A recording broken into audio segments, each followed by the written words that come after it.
Football ভক্তদের stadium ভাঙচুর করা থেকে শুরু করে আক্ষরিক অর্থেই ফিফা বিশ্বকাপ ট্রফির চুরির চেষ্টা। আজ আমরা জানবো এমন কিছু ঘটনা যেখানে ফুটবল ভক্তরা পাগলামির সব সীমা ছাড়িয়ে গিয়েছিল।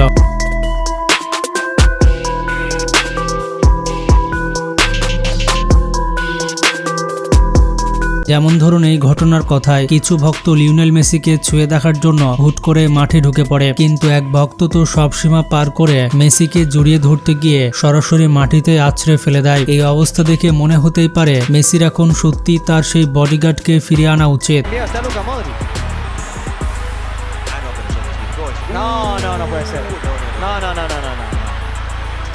তবে বিশ্বাস করুন আর নাই করুন, এটি কিন্তু সব থেকে বড় পাগলামি ছিল না, কারণ আরেক ভক্ত তো ক্রিস্টিয়ানো রোনালদোর উপরে প্রায় ক্র্যাশই করতে যাচ্ছিল। রোনালদো যখন মাঠ ছাড়ছিলেন তখন গ্যালারি থেকে এক ভক্ত আচমকা লাফ দিয়ে তার উপরে পড়ার চেষ্টা করে। ভাগ্যিস রোনালদোর বডিগার্ড একদম সঠিক সময় অ্যাকশন নিয়েছিলেন এবং রোনালদো মাটিতে পড়ে যাওয়ার আগে ওই ভক্তকে আটকে দেন।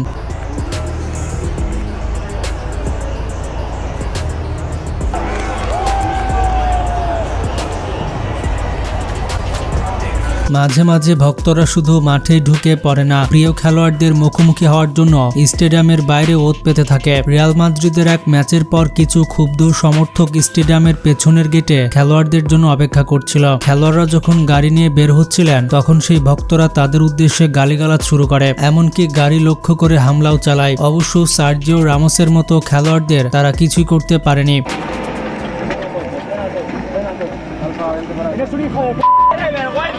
Es lo que eres tú, un hijo de... Hay que correr un poco. Se ponga... Para. ¡Alexi, corre! ¡Eres un sinvergüenza!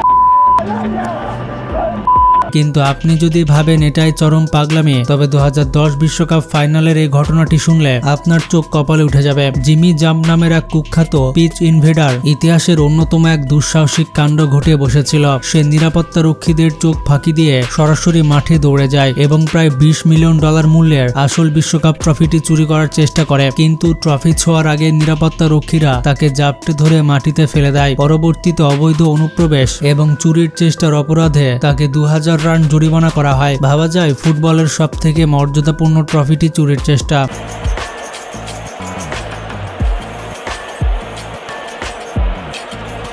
তবে কিছু ভক্ত ট্রফি চুরি না করলেও নিজের প্রিয় ক্লাবের জন্য নিজেদের রীতিমতো নির্যাতন করে। ম্যানচেস্টার ইউনাইটেডের এক সমর্থক এমন এক অদ্ভুত চ্যালেঞ্জ নিয়ে বসেন যা দ্রুতই সোশ্যাল মিডিয়াতে ভাইরাল হয়ে যায়। তিনি প্রতিজ্ঞা করেন যতদিন না ম্যানচেস্টার ইউনাইটেড টানা 5টি ম্যাচে জয়লাভ করছে ততদিন তিনি চুল কাটবেন না। 2024 সালের 5 অক্টোবর থেকে শুরু হওয়া এই চ্যালেঞ্জ ইতিমধ্যে 500 দিন পার করে ফেলেছে, কিন্তু তার চুল কাটার সুযোগ হয়নি। তার চুল দিন দিন কেবল লম্বায় হয়ে চলেছে। তিনি অবশ্য রসিকতা করে অন্য সমর্থকদের মুখে হাসি ফোটাতে এই চ্যালেঞ্জটি শুরু করেছিলেন। তবে সত্যি বলতে এখন তার জন্য মায়া হচ্ছে, কবে যে ম্যানচেস্টার ইউনাইটেড টানা 5 ম্যাচ জিতবে আর এই বেচারা চুল কাটার সুযোগ পাবেন। Decided to not cut my hair until Man United win 5 games in a row.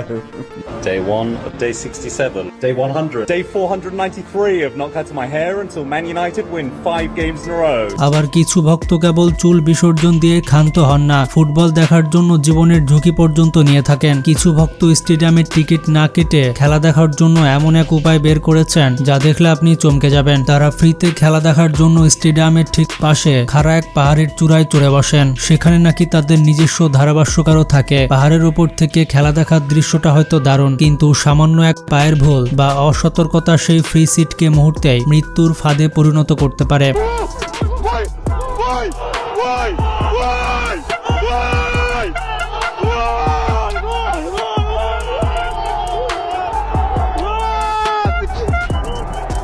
ভক্তদের এমন পাগলামি অন্য এক রূপ নেয় প্রিমিয়ার লিগে এভারটন এবং নিউ ক্যাসেলের মধ্যকার এক ম্যাচে। এক ভক্ত আচমকা মাঠে দৌড়ে এসে এমন কিছু করলেন যা কেউ কখনো ভাবেনি। মাঠে দৌড়াদৌড়ি না করে সে সোজা গোলপোস্টে গিয়ে নিজের গলায় মেটাল জিপটাই শক্ত করে বেঁধে ফেলে। ঘটনা সামাল দিতে এবং সিকিউরিটির বোল্ট কাটার দিয়ে তাকে মুক্ত করতে ম্যাচটি প্রায় 8 মিনিটের জন্য বন্ধ রাখতে হয়েছিল। নিজের প্রতিবাদের মাধ্যমে সে হয়তো কোনো বার্তা দিতে চেয়েছিল, কিন্তু এই পাগলামির জন্য তাকে শেষ পর্যন্ত 6 সপ্তাহের জেল খাটতে হয়। I'm about to disrupt a football match and I'm terrified.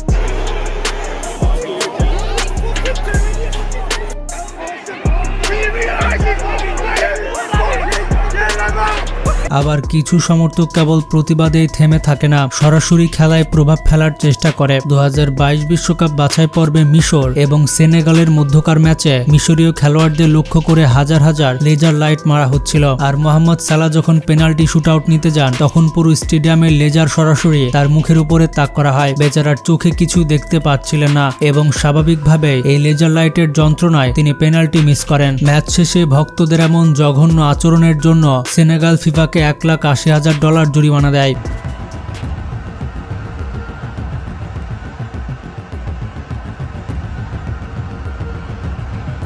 কিন্তু মাঝে মাঝে ভক্তদের এই আচরণ কেবল খেলার মধ্যেই সীমাবদ্ধ থাকে না, ব্যক্তিগত স্তরে চরম নোংরামিতে রূপ নেয়। ভ্যালেন্সিয়ার সমর্থকরা সব সীমা ছাড়িয়ে যান যখন ভিনিয়াস জুনিয়র মাঠে খেলতে আসেন। দলীয় বাস থেকে ভিনি নামার সাথে সাথে তার বিরুদ্ধে বর্ণবাদী স্লোগান শুরু হয়, যা ওয়ার্ম আপ এবং পুরো ম্যাচ জুড়ে চলতে থাকে। এক পর্যায়ে ভিনিয়াস আর সহ্য করতে না পেরে কেঁদেই ফেলেন। তবে মেসি ভক্তরা রেগে গিয়ে যা করেছিল তা ছিল একদমই অবিশ্বাস্য এবং উথাল পাথাল করা কাণ্ড।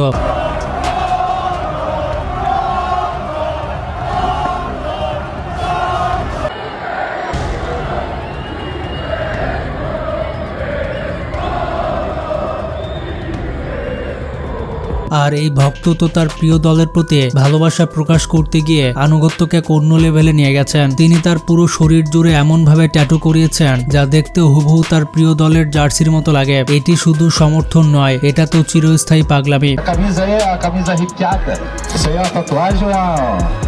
তবে আরেক ভক্ত যেন এর থেকেও এক কাঠি ওপরে। তিনি আক্ষরিক অর্থেই তার প্রিয় খেলোয়াড়কে ট্যাটু করিয়ে নিয়েছেন একেবারে নিজের পেছনে। হ্যাঁ, এটা আসলে সারা জীবনের জন্য নেওয়া এক অদ্ভুত সিদ্ধান্ত।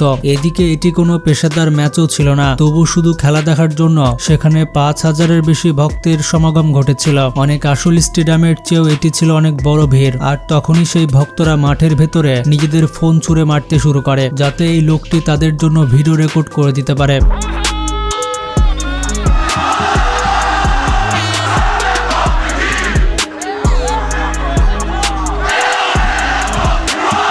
কিন্তু কিছু ভক্তের স্বভাব তো আরো নিচে নেমে যায়। তারা সরাসরি ফুটবল খেলোয়াড়দের জিনিসপত্র চুরি করতে শুরু করে। যেমন এই ঘটনার কথাই ধরুন, বরুসিয়া ডর্টমুন্ডের এক সমর্থক হুইল চেয়ারে থাকা অন্য এক ভক্তের হাত থেকে জুলিয়ান ব্র্যান্ডের দেওয়া জার্সিটি জোর করে ছিনিয়ে নেয়। এটা আর যাই হোক ভক্তের কাজ হতে পারে না, এটি স্পষ্টভাবেই সব সীমা লঙ্ঘন করে ফেলেছে।